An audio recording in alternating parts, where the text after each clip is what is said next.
Welcome to the Lug Nuts Podcast.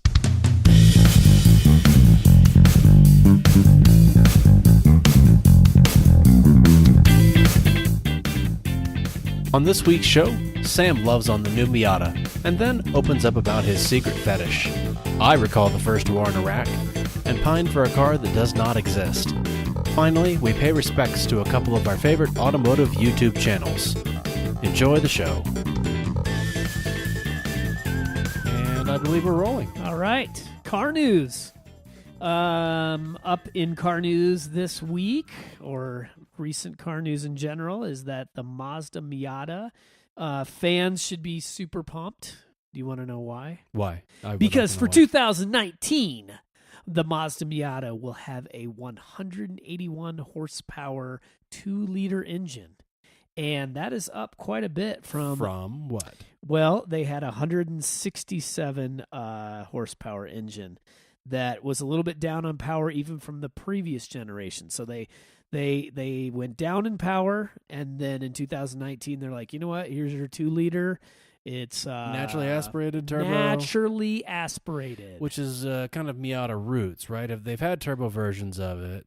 I don't know my Miata super well. Not as well as I should, but you know. Well, I just the red line moves from 6,800 to 7,500 RPMs. So basically, they're just saying that you're getting more out of this engine than the previous engine. So, I mean, what's not to like in the Mazda? And now that you can get the RF, which is the hard top, sort of, I think of it like the Targa of like the Porsche. Right. You know, what a great car. I think it's a phenomenal car. It's a car that I unfortunately don't fit in, you know, and that stinks because I always have to like just get that out of my thoughts whenever I'm like, boy, it'd be nice to own one of those, and I can't own one because I'm just a little bit too tall. But that said, they're still awesome, you know. Yeah. I would be curious as to like which one's better, the hardtop versus the convertible, because, you know, traditionally a hardtop, the chassis is going to be a little stiffer. That's probably going to be a little lighter than the convertible. I would be curious to see what people who have driven them think. Well, the RF actually weighs a little bit more than the convertible because it is a metal top that retracts into the trunk area. A retractable metal. I did not know that. Yeah. So I like the lines of it. I just think it looks like an older British sports car, which is what the Miata was originally like. That was their thing. Yeah, like it was a British inspired roadster, but made by a reliable manufacturer. Yeah, exactly. with electronic components that wouldn't, you know, catch on fire or. Yeah, but I mean, what a great car! I mean, what a fantastic car to spend, you know, $33,000 on and have just oodles and oodles of fun, not break the bank financially, gas mileage, you know, you get like 30 miles a gallon, right? Yeah, I mean, I just can't say enough about this car. Like, this car would be in my fleet for sure. I think those are also like part of the reason those are so good to pick up used, and why there's such a community of people who like to pick them up used, even if they're 10 and 15 and 20 years old, is because their manufacturing reliability on it, number one, and number two, I think so many people treat it like a weekend car that it's not terribly difficult to find ones that are relatively low mileage, right? That's my perception anyway when I've kind of poked around looking. And now, again, like I said, I don't look too hard because it's like just, you know, it's like, I don't know, it's dreams that are unattainable or unfittable to my body.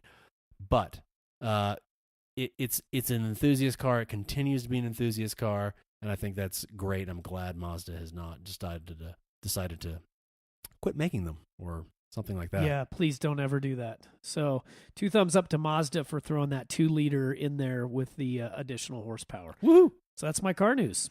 All right, Zach, what is your car news or car of the week? Okay, my car of the week is a Spotted in the Wild, and I spotted in a parking garage in Park City this week a full-size, bona fide, real Hummer. Military grade. Military grade, was not dressed in military fashion necessarily, but like the real deal, not the H2, not the one made by GM, not the H3 or whatever the other things they put the Hummer name on. It was the real deal, the one that could probably drive in a straight line from Los Angeles to, I don't know, Tokyo or something. Drive over everything. It can drive over everything and gets probably maybe 5 or 6 miles a gallon, but that doesn't matter because you're in a Hummer. So let's take our listeners back down memory lane. For sure. Do you remember who made that car popular? I do not. I would guess maybe an athlete, something like that. I don't really know. Arnold Schwarzenegger. Oh. Yes. So he ended up getting one of those. He actually had a fleet of them, and because of that, became kind of the posh Hollywood car. And it took off as being like, that's the car people wanted. Gas prices were low because those things, you just it got 9 miles to the gallon, like, or maybe gallons per mile. I'm not sure. Yeah, exactly. One or the other. Terrible. But anyway, he got that started, and then kind of interesting. GM bought the rights to the Hummer brand and started building the civilian one, the H1. That's right. They started with the H1, which was big, and the H2 was slightly smaller, right? Correct.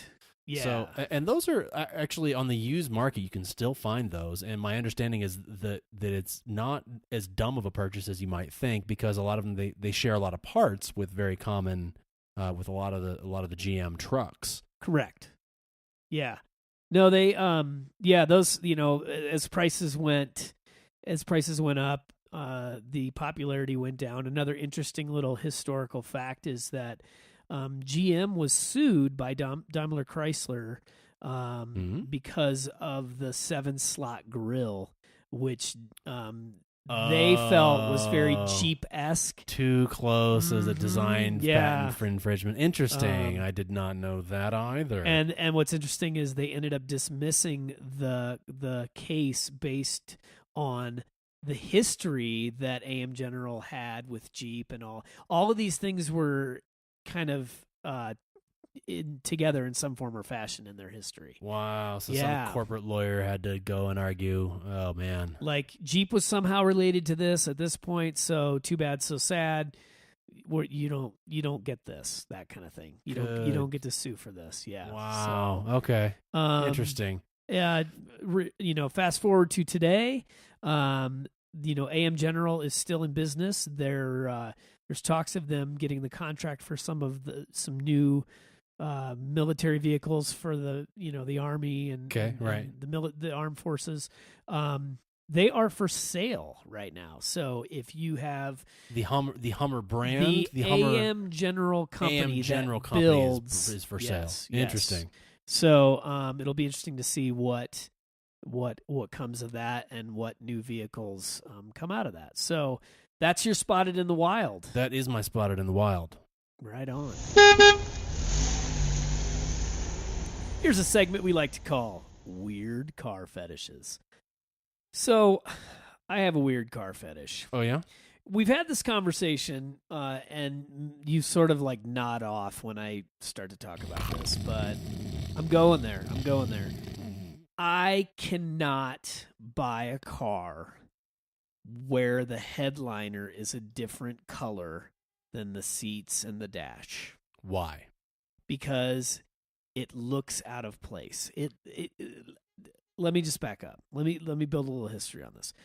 I understand that most car companies do like a light gray headliner, right? Because it gives this feeling of airiness and openness. It changes the occupant's perception.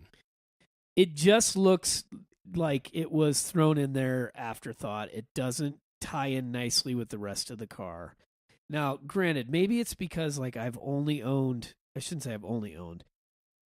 A lot of the cars I've owned, getting the black headliner is like an option that you had to have. So like, really? Yeah. So Minis, for example, for a long time, and it may still be this way. If you built a Mini, you could change the headliner color. You could actually pay for the headliner to be black, like a black headliner. That's kind of ridiculous. And BMW is the same way. That's kind of ridiculous. But I can't, I don't understand why.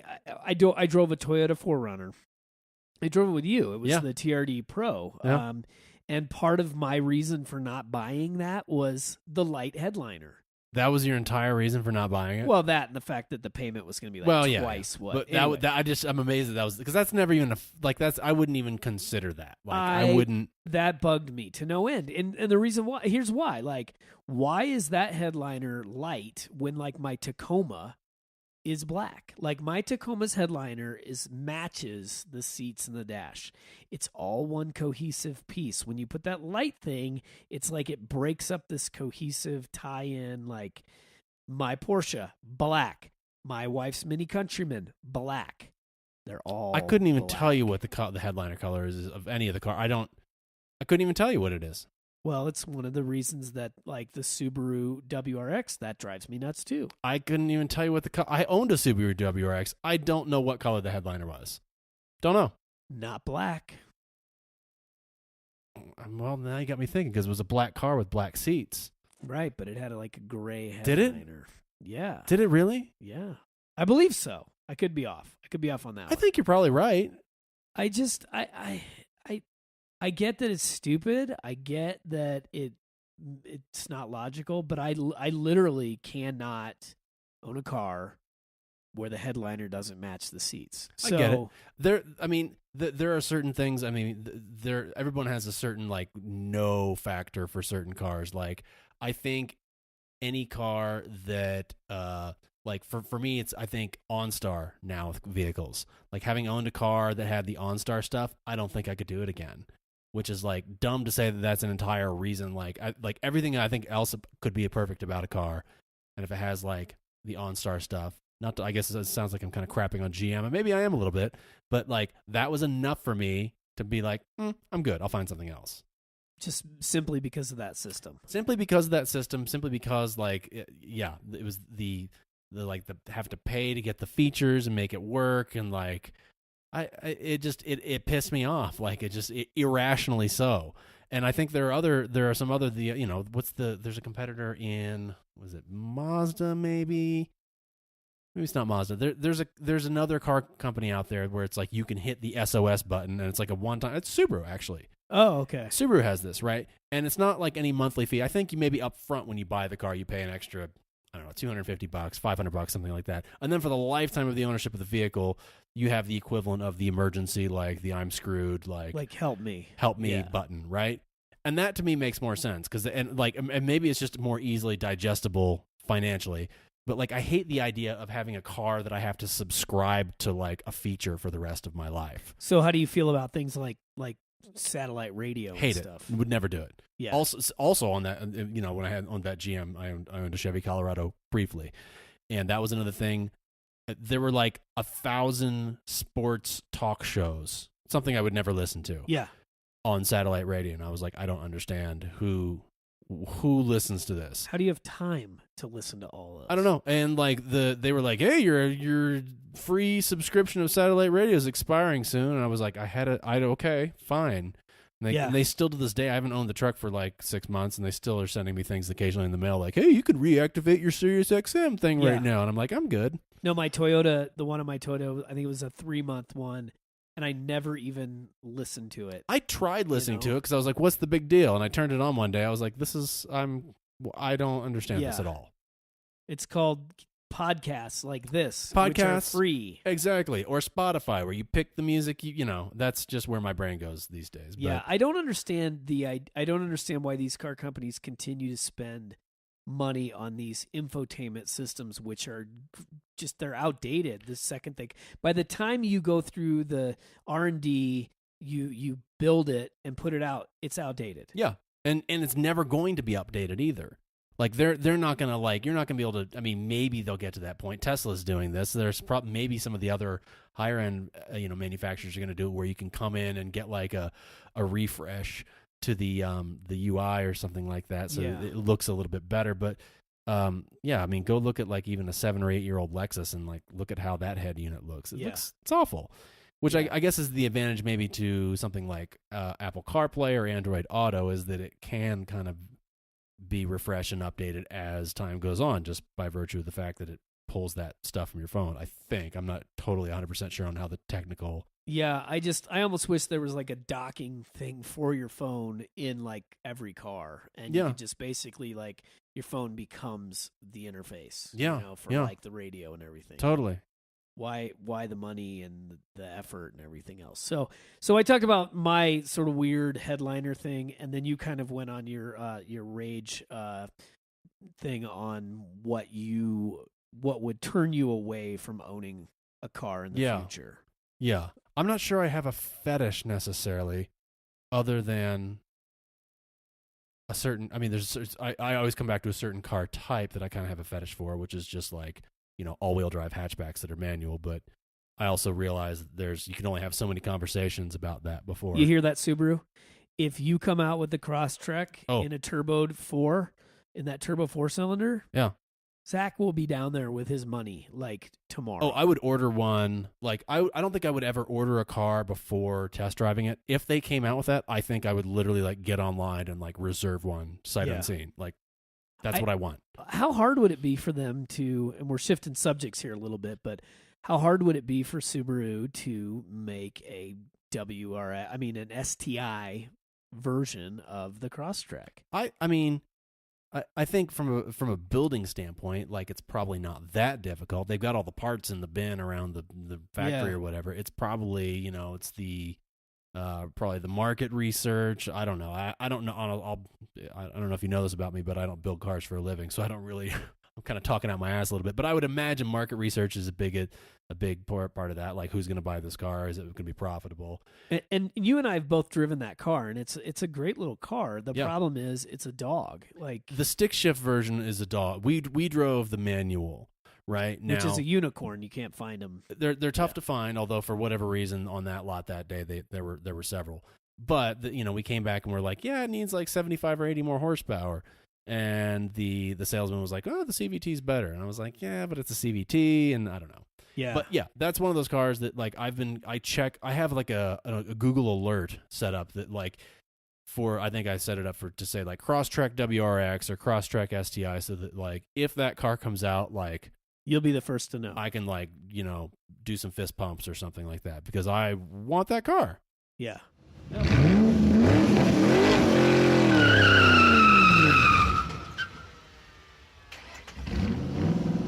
Car shout-outs? No, wait a second. That's bad. YouTube shout-outs. YouTube shout-outs. All right. Yeah, so, you and I both spend an inordinate amount of time on YouTube. There's so many great vlogs out there. Vlog? Did you say vlog? I did say vlog. Vlog? I don't... That's what the kids call it. We'll edit that out. The kids call it that. Anyway, there's so many great channels on the YouTube. On the people's YouTube, yes. On the people's YouTube. And you can it's definitely a rabbit hole that you can go down. Mm-hmm. And there are a lot of really stupid time-wasting videos that my 14-year-old son spends hours watching people I can't run around imagine with pies on their head, and I'm like, how are these people making a living anyway? But there are some quality people on there. And one of those quality channels is called Engineering Explained. It's a great channel. And I have to give you props. You're the one that said, like, hey, you got to check out this channel, Engineering Explained. The guy's name is Jason Fensky. Jason, if I mispronounced your last name, I apologize. But anyway, this channel is just chock full of awesome videos. The one I watched today was the Bad for the Environment video. Yeah, that's a great video. And, with election season upon us and, the shift towards, a lot of car companies making electric cars, I thought, what a great video to watch and just kind of compare, the carbon footprint, both of the building of the car and then the life of the car, the output of the, of the car. Yeah. And I loved his very scientific approach to this. Well, he's an engineer. He's clearly like a trained engineer, and I believe, I don't know his full background, but he's worked as an engineer. And engineers are not necessarily known to be, shoot from the hip kind of folks. So on that video, I know he really did his homework and really looked at like reports and numbers and. But he takes a concept that is can be complicated. You know, I mean, there's other concepts on here where he talks about 4-wheel drive versus all-wheel drive. He talks about how a manual works. He has a great one. He's the only one who ever successfully kind of explained to me in a way that I could understand why diesel engines produce more torque than unleaded. Up to that point, I'd always kind of wondered, and like maybe I'd read it, but I didn't really get it. And he has a great video on that too. Yeah, it's just there's so many great videos. If you're a car person, you need to subscribe to this guy. Like you need to have email alerts of when he comes out with a new video, because the time goes by super quick. I mean, they're not long. They're like 10 minutes long. No, but I think they're fairly dense in that, not in like I don't mean that to in any way sound negative. I mean dense in that like he gets a lot of good information into those 10 minutes. Exactly. Like I mean, the biggest form of a compliment I could pay this guy was I could show one of these videos to 9th graders and they would actually pay attention the entire time. Yeah. And that's no small feat with not at all with that age group, you know. But yeah, like so thank you, Jason, for making topics that can sometimes be complicated very manageable to understand and interesting. And so yeah, shout out to Engineering Explained.